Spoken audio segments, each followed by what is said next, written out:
This is a very, very, very special movie, as you all know. Sí, yo soy la tigre que tú supone.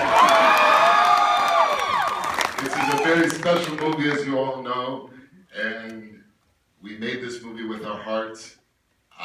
It was important to me to come and introduce the first real screening with real people, with the real fans, and the real audience here in California, where it all started. This is where the whole global phenomenon started. It started right here in California, right here in LA. This is where it all began. This is where I met my brother Paul.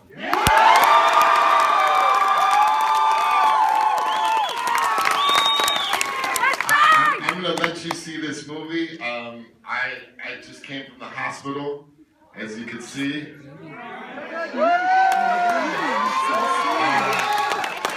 I'll just tell you a quick story. When we were shooting Fast and Furious, which was the 4th chapter, which was the reboot, I called Paul Walker and said, I'm producing it.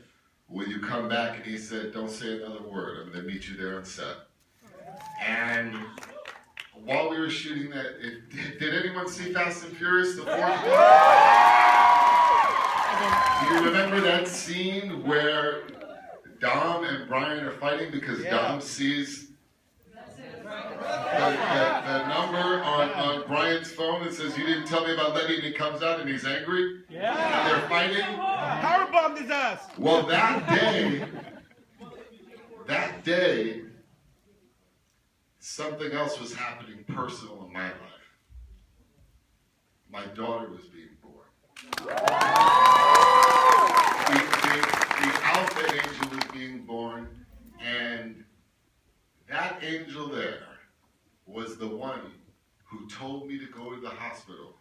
He said, don't worry about the other tigres that are too macho to go into the hospital. Then you go to the hospital and you cut that umbilical cord. Did anyone see Fast 5? Does anybody remember the end scene where we're standing on that bridge? Yep. The safe is there? And Brian and I get out of the car? Well, my son was being born in New York. And the plane was on the tarmac, and Paul said to me, get out of here. He said, the filming can wait. You get up to New York and you receive your son. I just came from the hospital, and I swear to you, just because you're seeing me now, just because you're here with me now, Pablo was in the room with me. Wow. Because my daughter was being born. She just was born. And Paul was the one that told me to cut the umbilical cord yesterday.